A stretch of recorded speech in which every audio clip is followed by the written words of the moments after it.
Hello. Hello. What is your name? I am Bud Gressett, Bud. a.k.a. Bud Gressett. And you and I also attend Blue Lodge together. Yes, we do.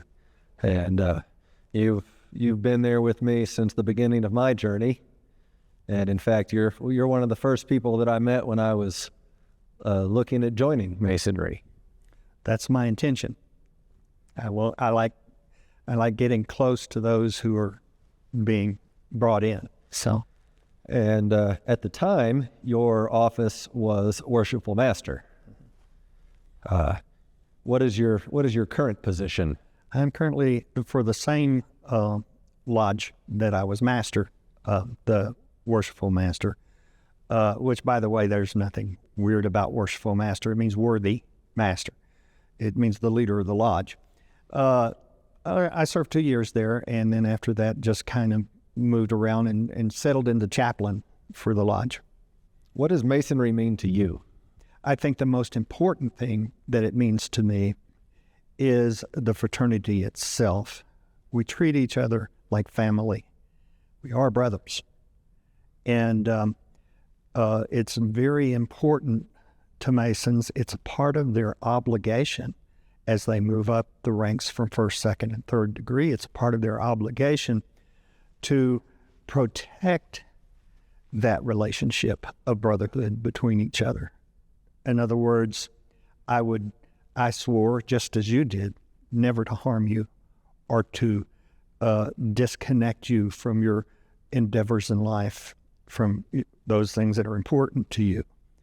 And you swore the same thing when you went through the degrees to me and to the rest of our lodge and to all of the brotherhood around the world. I think that's the most important thing that Mason means to me. The second most important thing is what it's done in my life. I joined for a reason, and that reason was never really fulfilled because I found a better reason to be a member. The improvements it's done to my life, the spiritual, social, mental, physical improvements it's done upon me, that's very important to me now.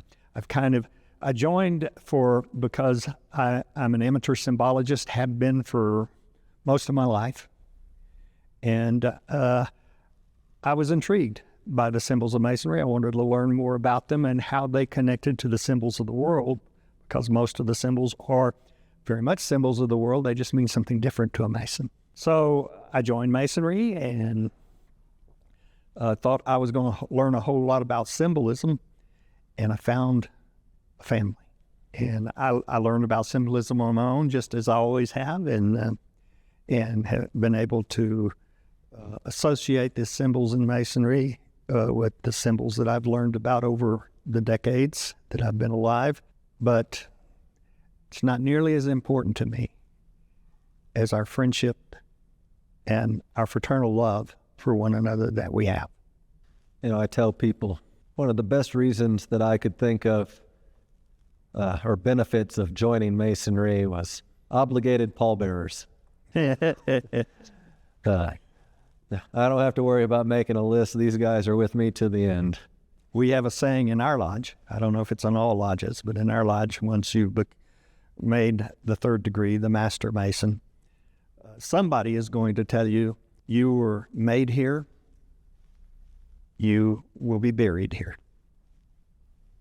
You and I have participated in Masonic funerals for one of our brothers that we lost. And I'm of course thinking of our departed brother Lloyd Collins, and that one hit all of us particularly hard.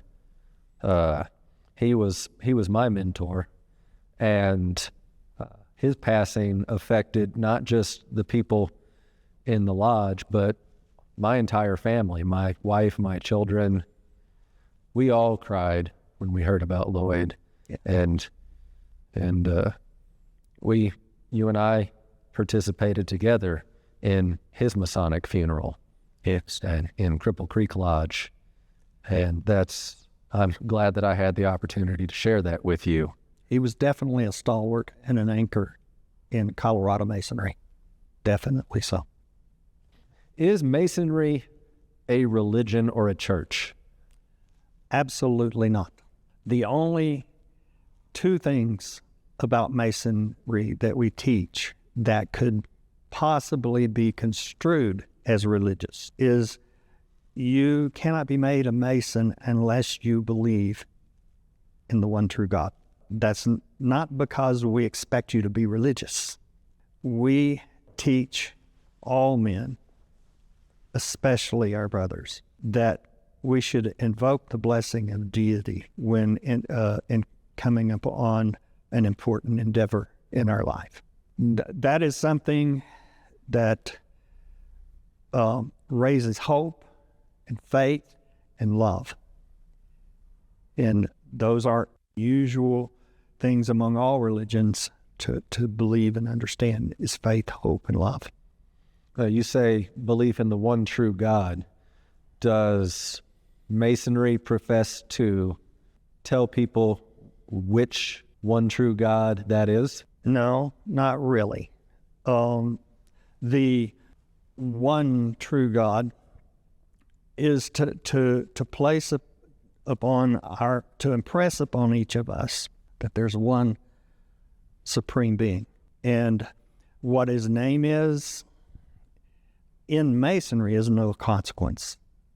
Now, of my own personal religious and spiritual beliefs, a name has consequence for me.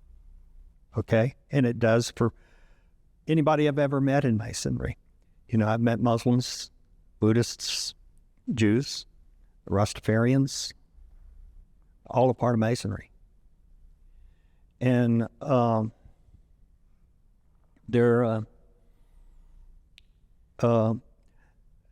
important part of knowing that we believe in one true God isn't about our beliefs, our personal belief systems, or what we've been taught to believe.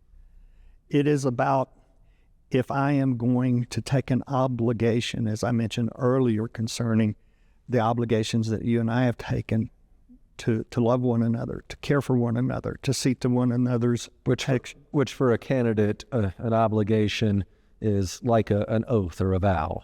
Yes, it is, very much so. And if we're to do that and kneel before an altar and say, in the name of God and this lodge, by invoking just the name of God, if we don't believe in a God, if we don't believe in a supreme being, who would hold us accountable? What's the point in making the obligation or the oath? There's no point in it at all, is there? What are some ways that you have seen Masonry do good and benefit your own local community? I've seen lodges join together to raise money for food pantries. I've seen Masonry raise huge amount of funds for children who are in need of dire medical care. It's free for children to go to a Masonic hospital and enjoy that. The Shriners Hospital is what I'm speaking of. Shriners is a branch of Masonry. And I've seen that. There's also Right Care, which is very strong here in Colorado to care for children who have speech impediments. On more personal levels, having worked closely with individuals in the Scottish Rite, I had opportunity as an officer here in Scottish Rite to extend monetary help for people, for our brothers who, one particular brother we both know was dying of cancer. And he had, in order to fix that, he had to take something like 3 or 4 months off of work to take the treatments. And he had no insurance. He was in business for himself, so there wasn't no business compensation for that. And so I watched this branch of Masonry actually personally take care of this guy, make sure that his financial needs were met for 3 or 4 months. But you mentioned community. We have Masons everywhere in community. Our own master of our lodge in Woodland Park right now is serving on city council for Woodland Park. I've seen very successful men involved in leadership and politics in Colorado who are Masons. One of the most respected Masons here in Colorado is a retired judge. The Shriners are well known for what they do with children and raising money, but Scottish Rite has quite a deal, and our local lodges pay attention to the local needs of their own communities in so many different ways.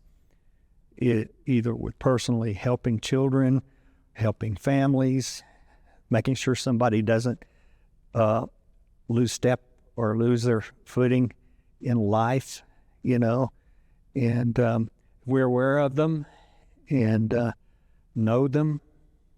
We're going to step in and help, and many times never even mention that this came from the Masonic Lodge. Is there any advice that you could give to prospective candidates who are considering joining? I see a lot here in Colorado. I had a person notice, I had a shirt on with a Masonic symbolic symbol on it, driving through a car wash. The guy noticed. He said, "Can I see you after you wash your car?" So I washed the car and drove back around, and he took a few minutes for a break, and he said, I'm leaving the military. I'm retiring." And he's a young man. And he said, I have several of my military brothers who have joined Masonry. I have a question for you. I said, "What is it?" And he said, "Do I have to give up my relationship with Jesus Christ to be a Mason?" And I said, "Well, to tell you the truth, it's enhanced my relationship with Jesus Christ to be a Mason, because I'm more focused on the things he taught rather than the things he told us not to be." It strongly encouraged the young man. I would say the same thing in advice to anyone. If you want to become a Mason because you think it's going to enhance your social life, it's not. You will get to meet a whole lot of new people, and your social life will be enhanced. But that's not the reason. It's not enhanced because you join Masonry for that social touch. If you think it's going to teach you some kind of mystical magic, absolutely not. There's no magic here. There's no magic here. There may be people who believe in magic that are members here, but there's really no magic here. The only real magic in my that I've been taught about in my life, the only true magic is love.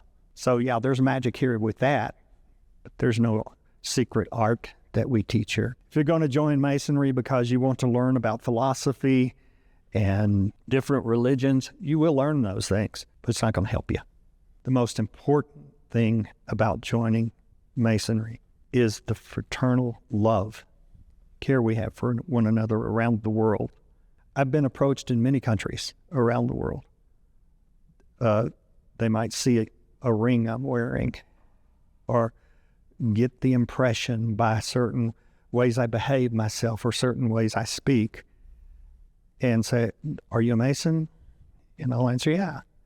And from that point on, for example, visiting on vacation to Washington, D.C. A little less than a decade ago, we stayed at a very prominent hotel there. I walked in. The concierge saw that I was wearing a Masonic ring. We got carte blanche the whole time. He was a Mason.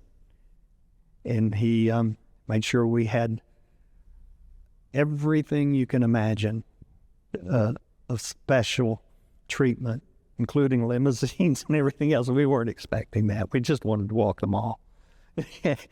But the love and the protection and the trust that you are offered by the brotherhood around the world, that's a good reason to be a member. That's a good reason.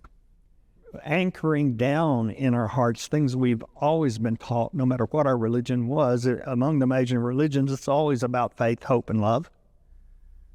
Among all the major religions. So the thing that's important we're taught here is we all have our different ideas on how to take a moral stand, what to wear, what to drink, what to eat, how our speech and behavior. Everybody has that in the world. The important thing of becoming a Mason is we're immediately kindly and joyfully told and taught that we don't care about the religious moral compass. We care about the social moral compass. And we learn to circumscribe ourselves within that compass, that morality, that form of morality, which is only important to faith, hope, and love. Another word for love is charity. Are you involved with any appendant bodies in Masonry? And if so, how do they differ from, quote, regular Freemasonry? I'm involved with the Scottish Rite. I've been honored with a number of titles within the Scottish Rite, and it's strictly an honorary thing.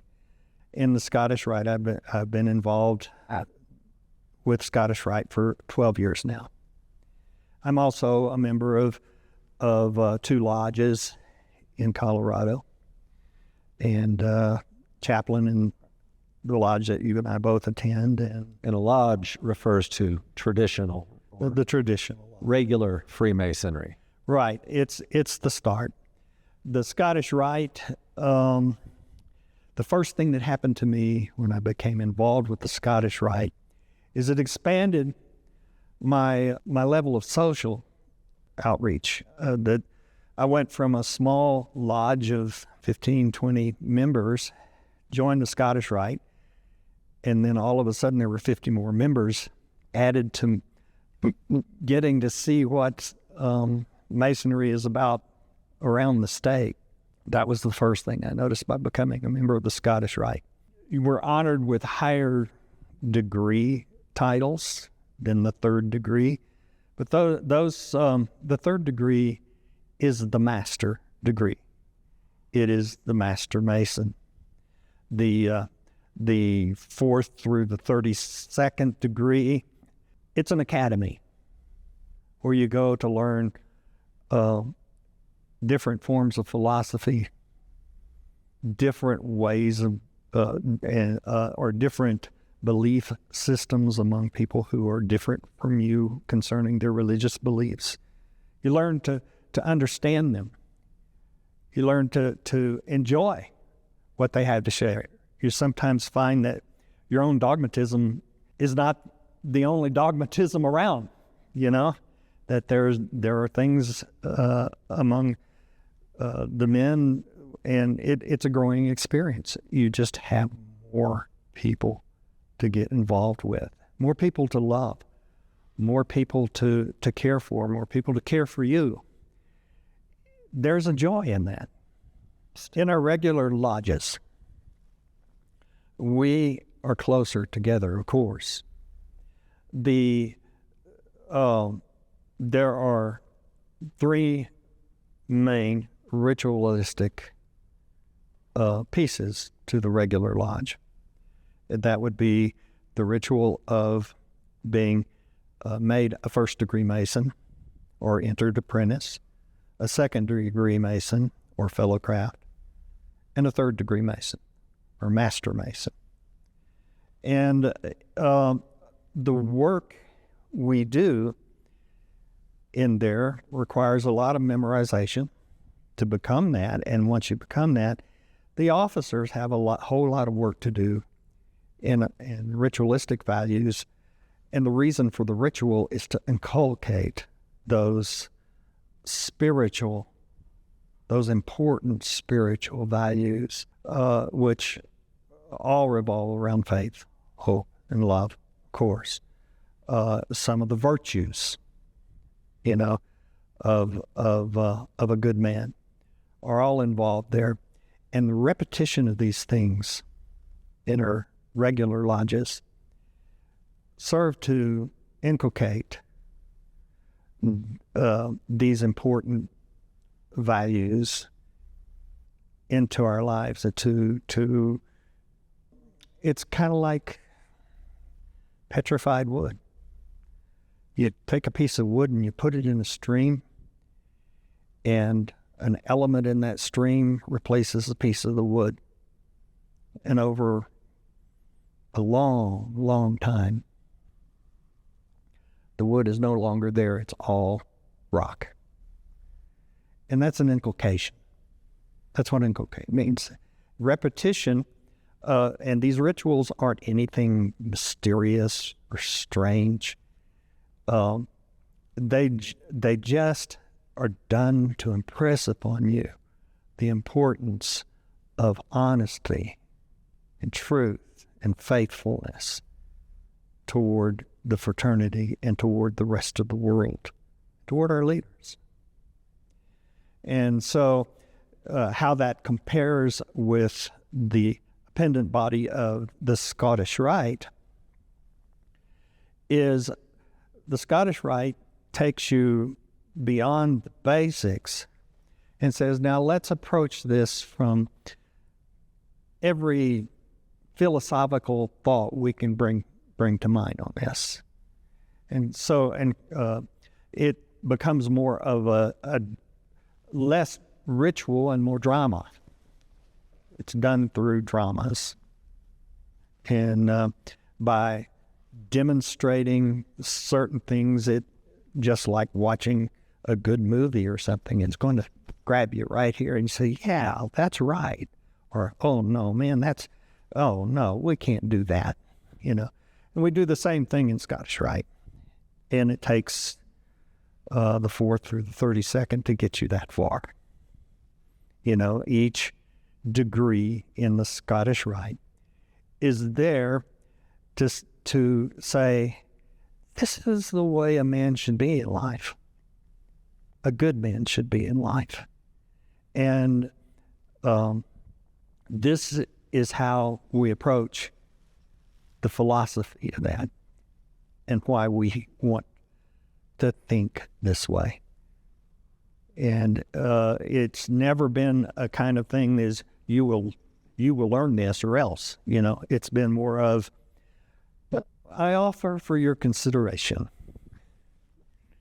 Do you think that someone who is not Christian would feel uncomfortable in Freemasonry? No, I don't think that. Now, I think that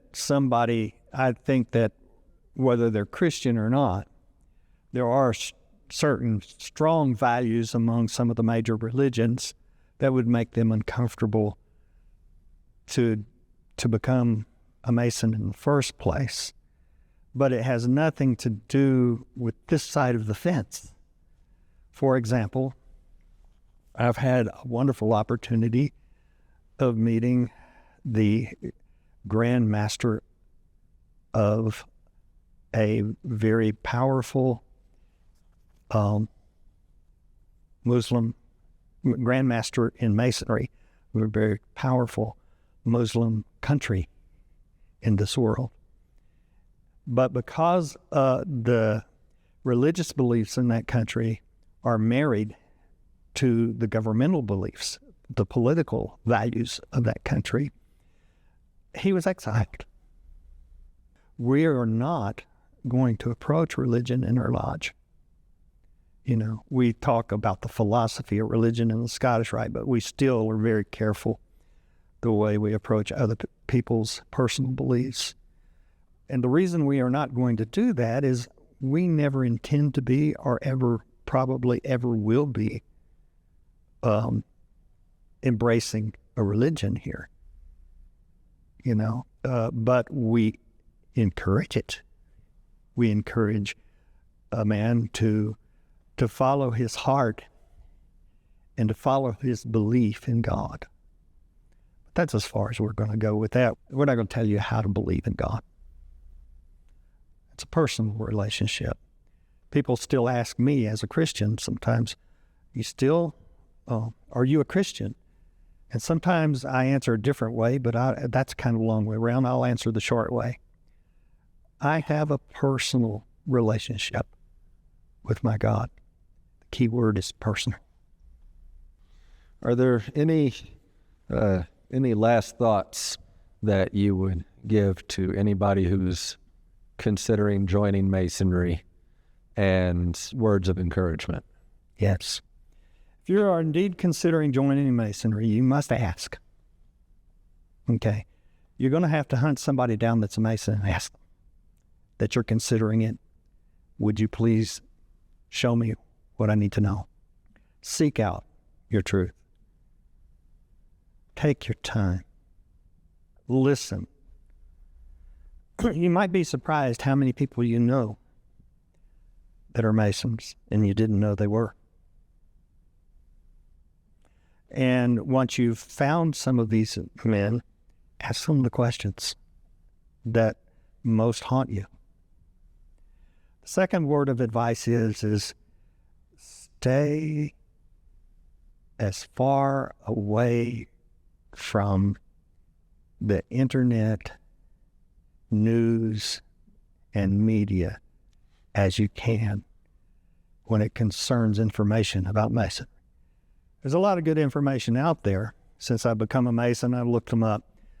There's a whole lot more out there that's just way off base, way wrong. Do we have blood rituals? Oh gosh, no. Are we out to rule the world? I think there's enough men out there that can do that without us. Are we out to change the world? No, we're out to change our hearts. My own heart. And I'm here, I know my heart changes when I help you if you have a question concerning something in your heart you need to change. So stay away from the media concerning this stuff. Get with somebody that really is a Mason. Somebody that's a qualified regular Mason, not some fake organization. I've heard of organizations that call themselves Masons, and I would have walked out on the first time in. But get with somebody that's truly a member of Masonry worldwide. And ask them the questions. They'll give you the right answers. And piggybacking on staying away from the internet, if somebody does decide to pursue Masonry, it's widely known that you can find the initiation rituals on the internet, and you might find some that are wrong, but there's a good chance that you might find ones that are, the correct things. Why should someone who is sincerely interested in joining Masonry for the right reasons avoid looking these things up beforehand? Well, there are two reasons. The main reason is you don't know. If you haven't gone through the dramas, the ceremonies, the rituals, and the degrees of Masonry, you really don't know whether what you're reading is the truth or not. The second reason is that word inculcation comes back to mind. To inculcate the principles of Masonry, the virtues and the the good things, the spiritual virtues of Masonry. You're not going to get that by reading about it. Oh, you may read about, oh, well, that's what they did. Big deal, you know.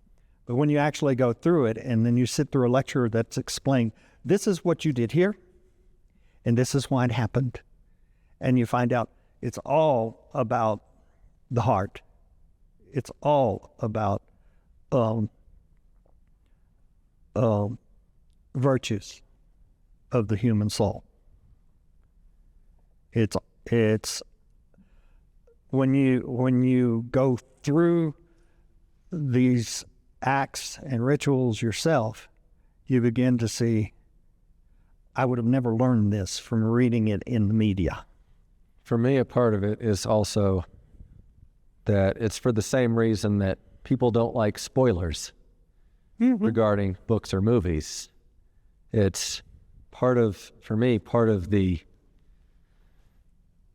experience is not knowing what comes next and everything kind of coming at you and wondering. There's mystery that is unfolded, whereas if you read about it beforehand.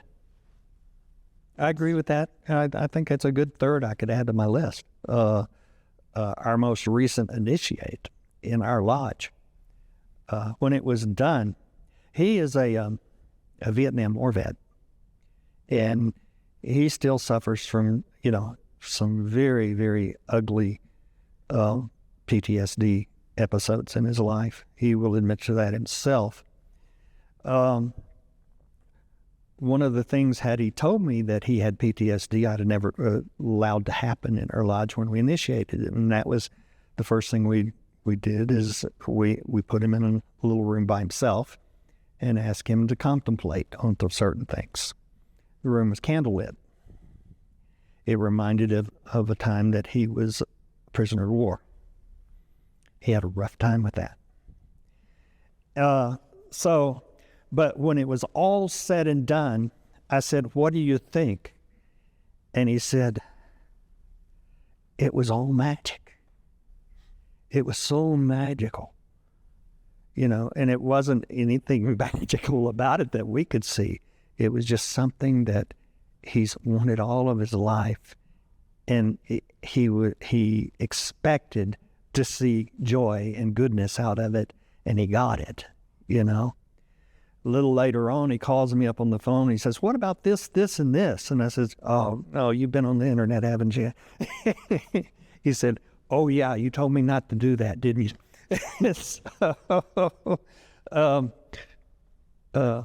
I said, "Well, some of it's true, but I'm not going to tell you what's true and what isn't. You'll have to wait till you get past that certain degree before you learn that."